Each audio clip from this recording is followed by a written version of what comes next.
Este também é um documento porque sente de que, de alguma forma, estas mulheres ficaram anónimas na nossa história, o trabalho que elas fizeram?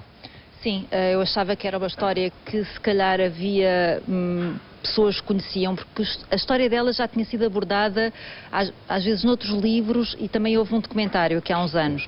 Mas para o público em geral eu acho que não havia muito conhecimento sequer de que elas tinham existido, quanto mais de que da história delas e do que é que fizeram, no fundo. Aliás, a Rosa disse-me, e eu achei que isso era importante, que um médico que estava em Moeda lhe disse que de facto era determinante a ação delas, porque conseguiam estabilizar os feridos para depois resistirem às operações. Em sítios em que elas não atuavam, os feridos chegavam de tal forma descompensados aos locais, aos hospitais, que não resistiam, que morriam na mesa das operações, muitos deles. Portanto, eu acho que era uma história que de facto valia a pena ser contada, porque acho que ainda hoje muita gente não sabe sequer que elas existiam, quanto mais o que é que fizeram. Exatamente. Francis, nós há pouco estávamos a conversar exatamente sobre o facto de ter estado em Timor-Leste, também numa altura muito importante na história do país.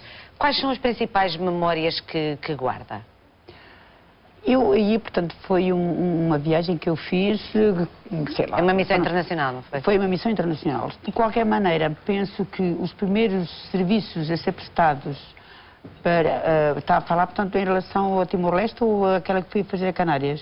Porque eu fiz uma outra missão internacional. Está a falar em Timor-Leste, mas pode falar do que mais a marcou nessas missões internacionais. Era isso que eu ia dizer. A mim marcou-me mais foi quando fui a Canárias buscar, portanto, aqueles pescadores que tinham sido apanhados pela Frente Polisário e que, na realidade, eles estavam num ambiente completamente desconhecido. Foi um barco russo, um navio russo, que os socorreu e que um deles teve que ser operado, o outro teve, portanto, que ser tratado, braço partido. E o primeiro impacto foi precisamente quem estava no barco russo é que deu os primeiros socorros. Mas nós, quando chegamos, para eles foi uma satisfação de tal ordem, de alegria, porque eles às tantas deviam pensar que já não voltavam ao país, já não voltavam a Portugal. E quando houve a tradução, porque houve uma tradução de russo para inglês e depois de inglês, portanto, para português.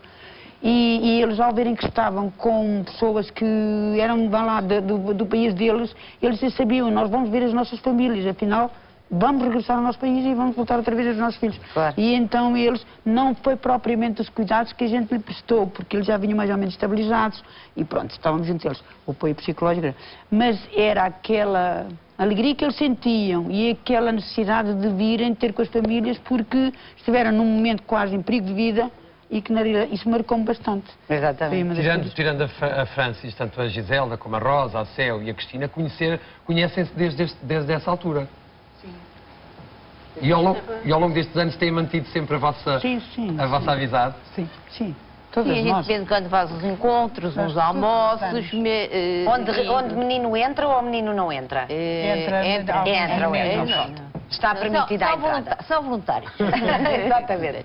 Não, mas desculpa, mas de vez em quando nós fazemos só nós. Assim. Porque ainda agora... certeza. São as mulheres paraquedistas, já agora, essas mais modernas, que ainda agora, há pouco tempo, em Évora, juntamos-nos todas, mais jovens, menos jovens, e confraternizamos todas umas com as outras. Mas claro. E alguma vez encontraram alguém que tenha sido convivemos. Continuam a saltar paraquedas? Não, convivemos, saltamos lá, dançamos. Saltam lá e dançam, mas deixaram de saltar de paraquedas com que... Há quanto tempo? Eu deixei de saltar, portanto, por causa de um problema que eu tive, portanto, caí mal. A gente não faz aquilo que nos ensinam. E então, caímos mal e acabei por ser dada como incapaz. Mas eu fui até 2007. Então, pois é, 2004. Pois, claro. 2004. E alguma vez encontraram alguém que tenha sido socorrido por... A Giselda que estava a contar uma história há pouco, não era? E a Céu também. Eu encontrei dois. Quando saiu o